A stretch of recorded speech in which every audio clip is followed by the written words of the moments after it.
Freediving is a global sport once performed by pearl divers and the ancients. What they all have in common is they have to hold their breath for a long period of time underwater. Using the oxygen stored in their muscles, they can actually dive for up to 11.5 minutes with just one breath. What we're doing today is looking at why they take part in this sport and the dangers of actually doing so. It comes in a variety of forms, but all of them are about holding your breath underwater. So how safe is freediving? With scant accident records available for this new and growing sport, it's hard to say, although the few statistics available show it can be more deadly than base jumping.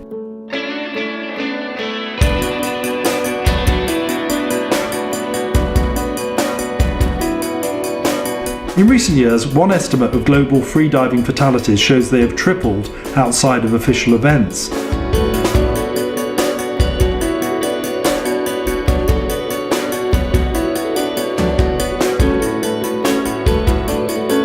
However, practice responsibly, within comfortable limits and with a buddy, for the average person it opens up a world of wonder and calm.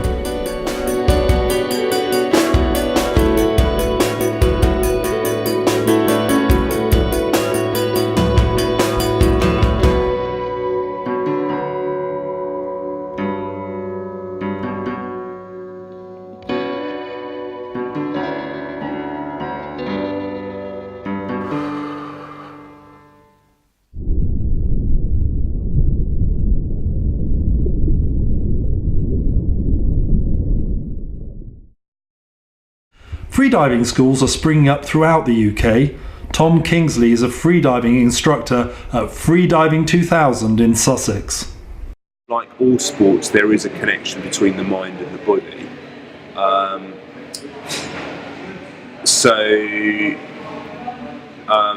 And I think mind is a good word because it is, for me personally, it's a sport where you have to be very mindful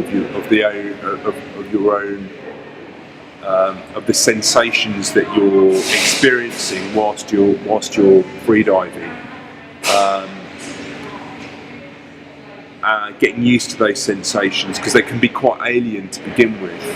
Obviously, we're not used to holding our breath normally from day to day. Our bodies aren't used to decreased oxygen levels and increased carbon dioxide levels. And they can bring on some quite strange feelings, and it's just getting used to those feelings. And by getting used to those feelings, and you can come to kind of override them, but still be safe. Henry Boston-Crayfourd is a novice freediver and is here to tell us more about the sport. Freediving is, to me, it's like a mind-body connection. It requires total concentration and, I guess, willpower to override your natural tendency to breathe. Like other mammals, humans have this thing called the mammalian dive reflex, which is a set of reflexes activated when our face plunges into cold water. And this physiological mechanism allows us to tolerate a lower level of oxygen, which is good for freediving. The human heart rate slows down like 30 to 50%.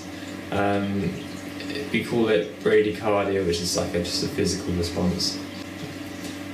Blood vessels narrow and less blood flows to the limbs, which ensures oxygen goes to the lungs and the vital parts of your body.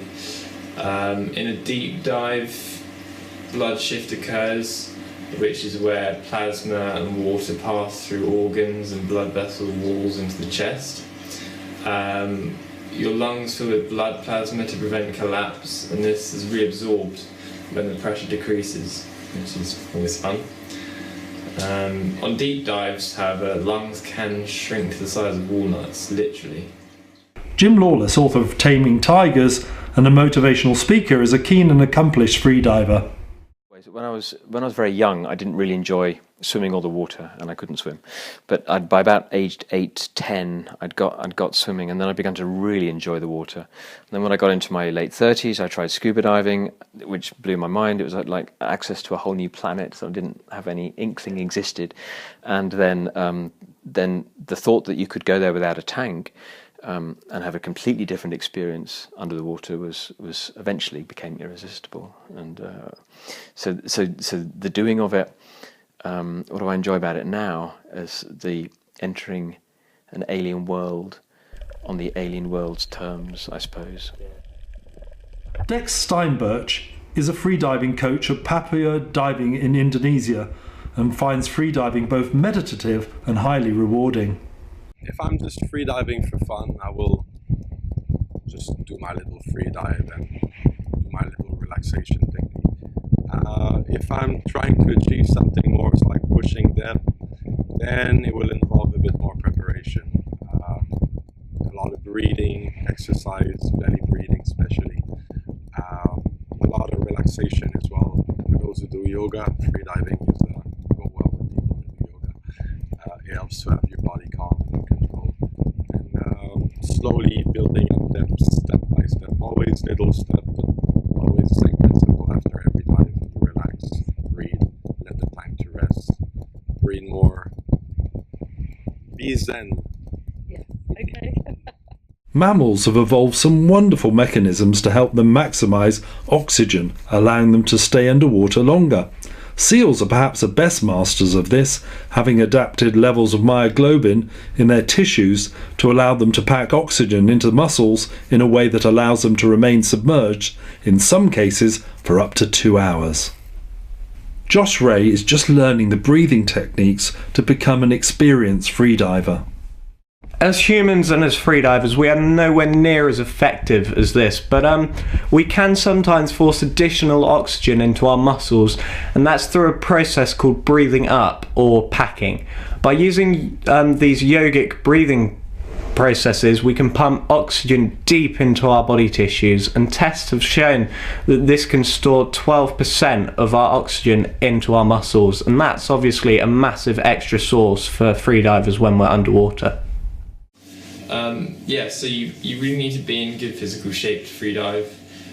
You need a good iron-rich diet, and you need to be able to focus as well. That's very important. But most importantly, I guess, you need to practice to breathe, to create lung elasticity, which is vital. This sport is not without risk though, and even the most experienced diver should not dive alone. There's something called shallow water blackout, or a faint is common. So that's basically when freedivers surface and are starved of oxygen so much. Basically your lungs suck in all the oxygen from your blood, and there's not enough CO2 to tell you to breathe, basically. And it strikes without warning and without help you drown, I guess. However, deep water blackout, this is when you descend and the pressure pushes more oxygen into your tissues. You think you're okay, however you ascend and the pressure lessens and you suddenly get less oxygen. And having metabolized what is already there, you have less than half.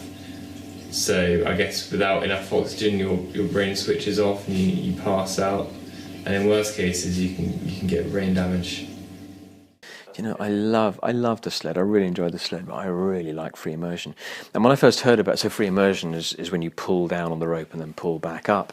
And when I first heard about that, I thought, what? Surely it should be with your fins, gracefully doing that, or in the sled, firing down like Jean Reno in The Big Blue is playing Enzo Mallorca. And then I found free immersion just to be the most relaxing, massaging. The pressure massages you, you know, as you get deeper, and then you can let go, as you can in all the disciplines, other than the sled actually. But you let go at a point of neutral buoyancy, negative buoyancy, and you're just free falling down. One thing about freediving is it's very calm underwater. When you freedive, you're just down there alone. Unlike scuba divers, a different feeling. You have a lot of bubbles and it creates a lot of noise. It's very calm freediving, very interesting. You get down there, you have the peace with the fish. The fish tends to be much more curious. You're not disturbing them, so you can get closer. You may have sharks coming much closer than they would normally do because they don't feel threatened by you. There's also a feeling of accomplishment. When you start getting deeper and deeper, you feel good about yourself because it's just you, the fish, and your fins. Well, I love freediving for several reasons. I think it's just the sense of peace that it brings. You know, I find it a very meditative process. It's quite an interesting sport because it's almost like the antithesis of all other sports insofar as that you don't want your adrenaline system to kick in. You want to be as relaxed as possible. And I think that brings a lot of peace of mind. I like it for that reason. The freediving world depth record stands at the moment at 214 metres, and the longest breath hold is 11 minutes and 35 seconds, feats that scientists thought would be completely impossible. The first World Diving Championships were held in 1996, and there's even talk of it being made into an Olympic event. Freedivers say they're looking for experiencing pure consciousness. Others just want to be closer to the fish. Perhaps it's an addiction. Whatever it is, it's remarkable.